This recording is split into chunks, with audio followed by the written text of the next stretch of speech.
So you've got this TV, this television, that the regular price, it's a $1,500 television set. That's an awful nice television set. All right, so you got $1,500 television set. The store is having a 20% off sale, meaning that you don't have to pay for 20%.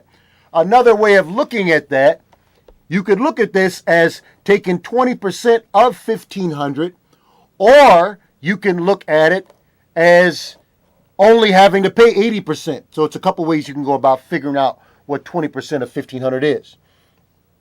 And we did that a lot. If you look at some of the other videos, I've got videos on YouTube. If you look under Eric Hendricks, you look under YouTube, the channel Eric Hendricks, there are problems. We did a lot of percent problems, a lot of variety of different types of percent problems that hopefully will help you out. All right, so the problem here, the regular price is 15%, or excuse me, $1,500, 20% off. Store employees get 15% of the sale price. All right, 15% of the sale price. All right, so you're going to take the sale, figure out how much how much is going to be taken off based on the sale. Store employees get 15% off the sale price, and then we want to figure out how much an employee would have to pay for the TV. A common mistake here that sometimes people make is they think you can just add these percents together and apply that percent to the overall amount you're paying. Well, that's not correct. That's not correct. What you should do, rather, is you take the amount of the television set, and you, again, like I said earlier, you could take 20%. You could take 20% of the $1,500. In other words, you could multiply by 0.2. All right, let's do that. You'd take 1,500 multiply by 0.2. That gives you $300. So that's 20% off. So that's $300 off. That's $300 that you don't have to pay.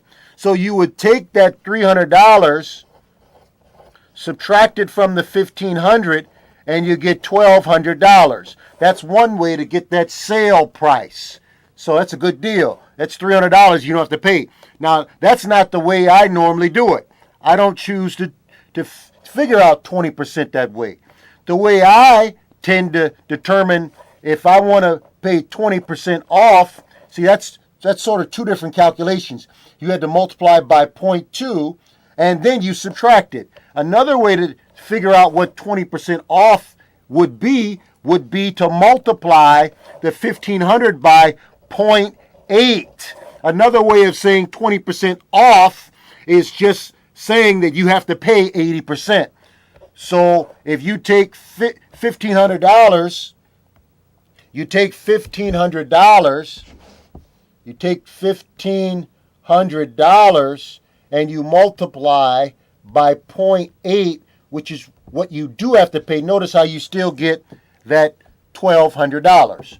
You still get $1,200. So mastery level of figuring out what 20% off of 1,500 is. All right, so you got to pay $1,200. But if you're a store employee, not only are you going to take advantage of that 20% off sale, but you get a 15% off the sale price. So that means you have to pay 85% of the sale price. So what we would do is you would take that $1,200 and then you would multiply by 0.85.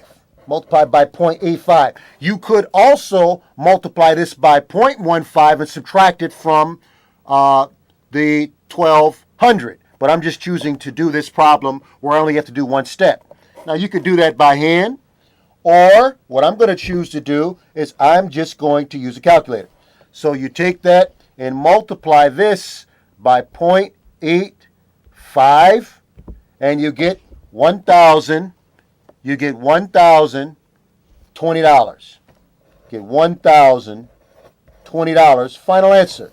All right, so that's how much you'd have to pay for the $1,500 television set, considering if it's on sale, 20% off sale. In addition to that, you're taking advantage of a 15% employee discount. It's got parentheses here. 8 minus 5. Let's divide 6 plus, let's make that 4 times 2 times 9 plus 3. So a rather lengthy problem. The order in which you have to proceed with this problem is to do what's in the parentheses first. After that, you have to deal with the exponents. And then you're going to multiply or divide. I'm emphasizing or. And then after that, you're going to have to add or subtract. Some teachers add or subtract. Some teachers, what they'll do is they'll teach their students, please excuse my dear Aunt Sally. That helps the students remember this very, very general order. All right, so let's proceed with the problem. We got 2 sets of parentheses. Let's handle that first. Parentheses here, you got to do parentheses first. So that's 3. This is 12. All right, so let's bring everything else down. Divide by 6 plus 4 times 2 times 12, and let's divide 3. All right, so after parentheses, you have to deal with exponents. Turns out that we don't have any exponents. All right, so if we did, let's say, let's change the problem a little bit. Let's say that was raised to the second. So you would then have exponents there. So you couldn't ignore this step. Exponents, 3 to the second power, that means multiply this number 3, this number of times. So what this means is 3 times 3. If this exponent were a 3, 3 to the third power would mean take this 3 and multiply it by itself 3 times. So that would be 3 times 3 times 3. If this were a 4, 3 to the fourth power means take the number 3 and multiply it by itself 4 times. So that would be 3 times 3 times 3 times one more 3. This is 3 to the second though, so that's 3 times 3, which is 9. Bring everything else down. 9 divided by 6 plus 4 times 2 times 12 divided by 3. Now you've got to multiply or divide. You have to go from left to right. Excuse me, I'm sorry. So you have to, because division comes first, going from left to right, division comes first, so you've got to divide there. So 9 divided by 6, that is 1.5. 9 divided by 6 is 1.5. Bring everything else down. Plus 4 times 2 times 12 divided by 3. You're still on this multiplication division step. You are still on that step. So now you have to evaluate this multiplication here. Not that division, because you're going from left to right. So you end up with 1.5 plus 8. Bring everything else down. Times 12 divided by 3. Now, we only got 1 minute left. Now you'd have to multiply here. So you'd end up with 1.5. Got to multiply 8 times 12, which is 96. Divided by 3. And now you are still on that multiplication division step. You'd have to divide. 96 divided by 3. Let's do that by hand. 3 goes into 96 3 times. You get 32. 32. So you get 1.5 plus 32. And then finally, you'd have to do your adding or subtracting last.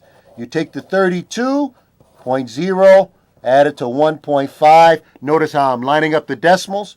You get 5, 3, get 33, get 33.5. Final answer, 33.5. That's all we have time for.